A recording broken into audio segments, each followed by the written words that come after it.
এক গায়ে থাকত তিনজন বন্ধু, রনি, বুবলি আর টিপু। তারা ছিল খুব দুষ্টু, কিন্তু খুব কৌতূহলী। একদিন মাঠে খেলতে গিয়ে তারা পেল এক পুরনো মাটির হাঁড়ি। হাঁড়ির মুখে লেখা, যে একবার খুলবে তার ইচ্ছা পূর্ণ হবে। ওরে বাবা, চল সবাই মিলে খুলি, দেখি কি আছে ভেতরে।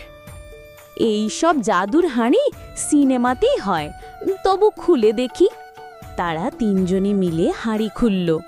হঠাৎ বেরিয়ে এলো এক রঙিন ধোঁয়া, আর তার মধ্যে এক পরী। এটা কি সত্যি? তুমি কে? আমি জাদুর পরী, তোদের প্রত্যেকের একটা করে ইচ্ছা পূরণ করব। আমি চাই একটা বিশাল আইসক্রিম পাহাড়।